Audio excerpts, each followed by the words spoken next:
네, 반갑습니다. 예. 오늘 주제를 보면 오늘은 신울의 경금 적천수 천미에 있는 내용입니다. 예. 강유순역이라는 내용이 있으니까 여러분들 공부하실 분들은 내용 찾아서 한번 보시면 되고, 그 명조 비교를 하는 부분이 있어서 살짝 가지고 와 봤습니다. 내용인즉슨 앞에 명조는, 앞쪽에 있는 명조는, 우리 뭐 구조를 간단하게 보면 전체가 회국이 이렇게 되어 있고, 금이, 그죠? 근이 제법 강합니다. 이렇게 다들 신이라는 게 세 개나 있으니까 경금의 작용, 임수를 갖다 투관해서 장생해 해서 이렇게 세워놨죠. 요런 구조에 이제 갑이라는 것과 그다음에 무토가 이제 이렇게 같이 있습니다. 요런 구조가 되고, 옆에 있는 명식을 보면 신월에 똑같습니다. 임수도 투관했고 똑같습니다. 근데 이제 여기에서는 밑에는 경금의 근이 되는 자리는 신, 임수의 근이 되는 신금이 요렇게 이제 하나가 있습니다. 이 충이 살짝 발생하면서도 회국된 화가 전체적으로 많이 이렇게 있습니다. 그래서 무토가 이 계절에서는 이 회국된 화의 그 국이죠. 그죠? 이 오가 왕지가 빠져 있지만은 이 두 개의 작용은 이제 붙어서 천간의 병화와 무토를 요렇게 바탕을 해 주고 있습니다.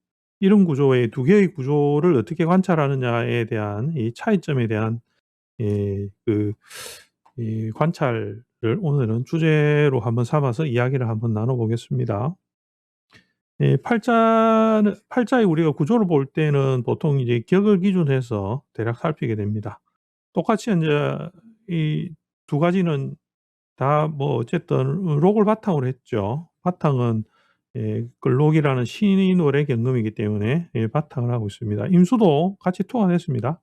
원령에서 투관한 이 용신을 잡을 때 이제 임수가 이렇게 투관했는데, 이제 그 종류가 쪼끔 이제 차이가 나게 됩니다. 위에서 나타나 있는 것에 의해서 그 격의 종류가 달라지겠죠. 그죠? 이거 앞에 있는 것은 신중에 회국대 신중의 임수, 이거 회국으로 해서 임수가 나왔다고 보고, 요거는 옆에 있는 거는 이 그냥 요 봉기에서 신을이라는 것에서 장생한 임수가 그냥 요렇게만 올라왔습니다.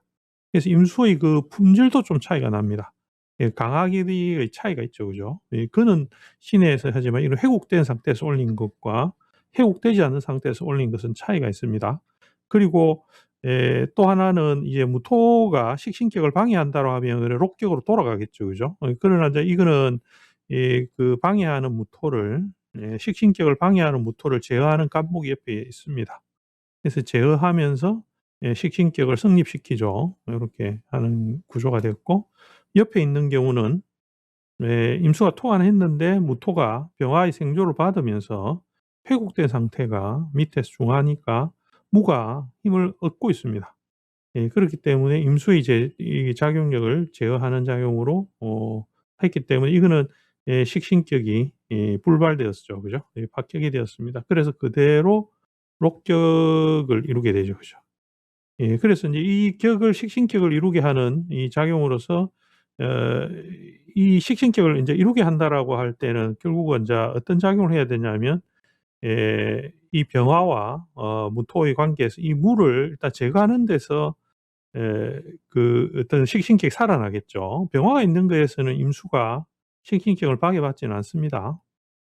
이왕이면 인제 뭐 회국도 좀 풀리면 낫기는 하겠지만은, 뭐 회국이 있더라도 인술이라는 이 회국이 있더라도 병화가 작용하는 데 있어서는 뭐 그냥 이 임수만 요런 관계에서는 전혀 이 식신격에 방해를 받지 않습니다.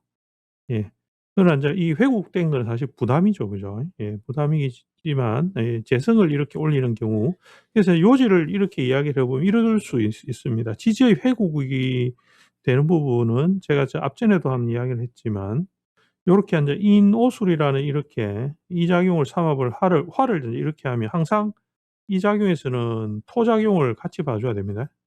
그래서 인오술을 화를 바탕으로 하여서 회국된 화국이 된 것이 무토가 이렇게 나와 있으면 대략 이 무가 이 화의 생조를 받으면서 이 작용에서는 그 무토가 이 자리 한 것에 의해서 힘을 상당히 받게 되죠. 그래서 이 대표로 무가 작용을 하게 되는 현상이 생깁니다.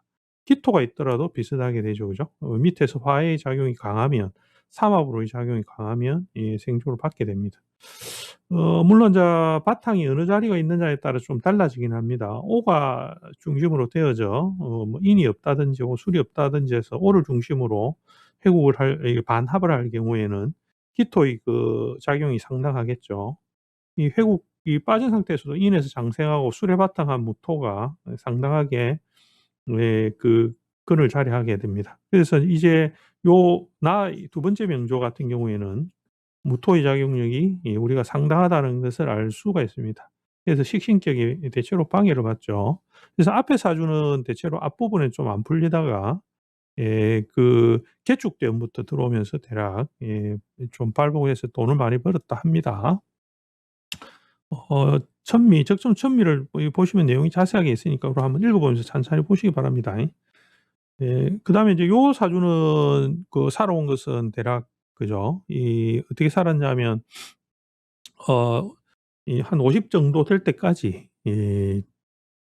일이 제대로 안 되다가 갑인이 들어오면서부터 이제 목이 들어왔을 때 대체로 발복해서 돈을 많이 벌었답니다. 고런 어떤 차이가 있다라고 합니다. 그래서 여기서는 수방을 지날 때를 비교를 하는 거죠. 그죠? 수방을 지나면서는 어떻게 이제 들어왔느냐 인제 이런 것들을 이야기하는데 여기서는 인제 첫 번째 병조는 수방이 좀 잘 됐어요. 요때부터 인제 발복이 되었다고 하고 여기서는 수방이 대체로 답답하게 인제 막혀 있었다라고 봅니다. 고렇게 풀이를 해 놨네요. 풀이를 해 놨기 때문에 이제 우리가 인제 고런 부분에서 차이의 원인이 되는 것은 왜 그런가를 이제 보는데 이거를 그냥 격으로 봐도 전반적인 해석은 다 되겠죠. 그죠? 이제 성패를 나누면 그런 작용에서는 조금 전에 제가 이야기했던 이 격의 어떤 그 성패에 의해서도 이루어집니다.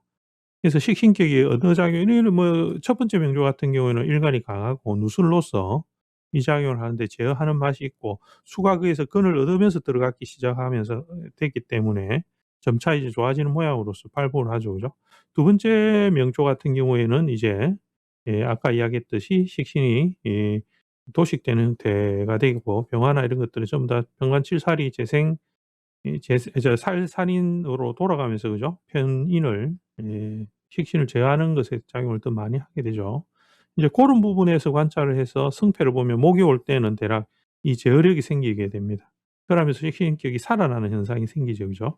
물을 제어하게 되면 병화만 이렇게 나기 때문에 상관없이 되거든요. 인제 그런 것들의 작용이 있죠. 이 개수가 작용할 때도 일종의 이 무기합의 작용이 없어집니다. 근데 인제 토성은 이 축이라는 것이 오면서 이 회국은 풀어내지만은 토성이 밑에서 축에서 작용력을 상당히 인제 형으로서 일으키는 작용을 좀 하게 됩니다. 이제 고런 것들이 있기는 하지만은 이제 또 다른 부분에서의 관찰할 것을 좀 생각해 본다면 이런 관찰이 또 될 겁니다. 어떤 부분이냐 하면 신월에 임수가일에 공통적으로 투관을 했습니다. 요렇게 투관을 했습니다. 그러면 우리가 장생한 것은 신월은 원래 사생지가 되기 때문에 사생지의 특성은 그 작용력에서는 내재되어져 있던 수의 작용이 신월이니까 그죠? 수의 작용이 어떤 역할을 하느냐 하는 것이 이제 주가 됩니다. 제일 중요한 기준이 되죠. 그죠? 그래서 경금이라는 것이 근록의 자리에서 임수를 투환시켜 놨다라는 것은 전반적으로서 의미하는 것은 그 화의 작용을 제어와 통제를 통해서 경금의 그 완성을 보게 됩니다. 경금이 완전하게 이루어지게 되는 거죠. 이 완전함이 이루어져야지 어떤 작용을 하느냐 하면 목이라는 작용을 준비하게 됩니다. 그래서 우리가 사행도에서는 대략 이렇게 이 경금이라는 게 이루어지게 된다라는 것은 결국 이 목의 희생이 있었다는 것을 뜻해죠. 그죠? 얘가 이쪽으로 오면서 희생을 통해서 금을 이루게 됩니다. 그래서 이게 다 이루어지고 나면 결국 목이라는 것이 점차 그 역할을 바꾸어서 금을 완성시키고 다음에 다시 금의 희생을 담보로 해서 목이라는 게 만들어지겠죠. 그죠? 이렇게 서로 교차하는 겁니다. 신월이라 하는 계절은 그 작용에서는 미월이라 하는 계절 다음이 오죠. 그죠? 그래서 미월에서는 갑이 인묘가 되면서 이때부터 다시 목이 만들어지기 시작합니다. 갑목이 여기서부터 만들어지는 계절이죠. 그죠? 그래서 인제 여기서는 임수라는 것이 결국은 화기에 대한 절제를 통해서 화기에 대한 절제를 통해서 갑이라는 것을 다시 일으킵니다. 이 갑목은 화에 의해서 이루어지는 것이 아니죠. 이 사행도에서는 우리가 항상 착각하면 이게 화가 있어야 목이 자란다라는 개념으로 보면 안 되거든요. 이 목이라는 것은 수에 의해서 갑목이라는 것은 수에 의하여서 만들어집니다. 그래서 그 작용을 본다라고 하면 이 사주가 앞에 사주는 이 계절에서는 임수가 갑이라는 것의 작용을 이제 준비를 하는 과정입니다. 그래서 그게 인자 갑이라는 게 절지의 그 계절이 되는 거죠. 이 양간이 절을 맞는 계절인데 고렇게 되지만 신월의 병화의 작용에서는 신월에서는 우리가 병화가 아주 그래도 아직까지는 뜨겁습니다. 그 있다 이 말이죠. 그죠? 병지로 있습니다. 병지로 작용을 하기 때문에 이때 계절에 임수가 장생한다라는 것은 병화의 작용을 절제하고 조절하는 것에 목적이 있죠. 그러나 이 사주는 그 절제가 잘 되지 않습니다. 왜냐하면 밑에서 회국도 하고 무토가 또 토관하여서 수의 작용을 제어하는 것으로 나옵니다. 실제로 하면 이 신월의 무토는 이 임수를 절제하게 만들지는 않습니다. 이 무토 역할은 임수의 작용을 온전하게 수로서 작용하게끔 하는 원래 그런 역할을 하거든요.